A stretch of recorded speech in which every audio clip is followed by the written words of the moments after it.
రాష్ట్రంలో టీడీపీ కూటమి ప్రభుత్వం చంద్రబాబు నాయుడు నాయకత్వంలో 100 రోజుల్లో అనేక అద్భుతాలు చేసిందని మంత్రాలయం టీడీపీ ఇన్ఛార్జి ఎన్ రాఘవేంద్రారెడ్డి అన్నారు. కర్నూలు జిల్లా కౌతాలం మండలంలోని సులేకేరి గ్రామంలో రాష్ట్ర ముఖ్యమంత్రి నారా చంద్రబాబు నాయుడు డిప్యూటీ సీఎం పవన్ కళ్యాణ్ గారి ఆదేశాల మేరకు మంత్రాలయం టీడీపీ ఇన్ఛార్జి ఎన్ రాఘవేంద్రారెడ్డి, మండల నాయకులు చూడి ఉలిగయ్య, బీజేపీ ఇన్ఛార్జి ఎన్ విష్ణువర్ధన్ రెడ్డి, జనసేన ఇన్ఛార్జి లక్ష్మణ, మండల ఎంపీడీఓ సుబ్బారావు ఆధ్వర్యంలో ఏర్పాటు చేసిన మన మంచి ప్రభుత్వం కార్యక్రమానికి హాజరయ్యారు.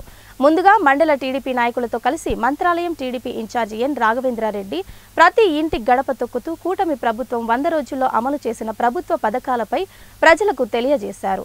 అనంతరం మంత్రాలయం టీడీపీ ఇన్ఛార్జి మాట్లాడుతూ మన కౌతాలం మండలం నుండి వరద బాధితులకు 11 లక్షల రూపాయలు అందించడం హర్షించదగ్గ విషయమని వారు అన్నారు. మన చంద్రబాబు నాయుడు గారిదే. అదే గత వైసీపీ ప్రభుత్వంలో ఇదే 1000 రూపాయలు పెంచేదానికి 4 సంవత్సరాలు పట్టింది.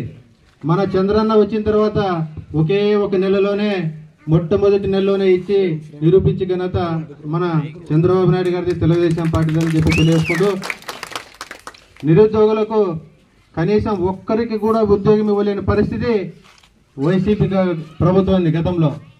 ఈ రోజు ఏదైతే మాట ఇచ్చాడో లోకేష్ బాబు పాదయాత్రలో కానీ, చంద్రబాబు నాయుడు ప్రచారంలో కానీ, అధికారం రాగానే నిరుద్యోగులకు ఉద్యోగులు ఇచ్చే బాధ్యత మాదని చెప్పి అదే మాట ప్రకారంగా 16,437 ఉద్యోగాలు టీచర్స్కి ఇవ్వడం జరిగింది.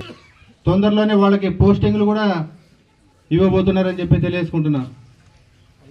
అదేవిధంగా అన్న క్యాంటీన్లు అయితే 5 రూపాయలకి అన్నం పెట్టేది ఎప్పుడు ఆ రోజు 2019 సంవత్సరంలోనే మొదలు పెడితే ప్రతి ఒక్కరూ ఆకలి తీర్చిన దేవుడు ఎవరైనా ఉన్నారంటే మన చంద్రన్న ఉన్నాడని చెప్పి చెప్పుకునేవారు.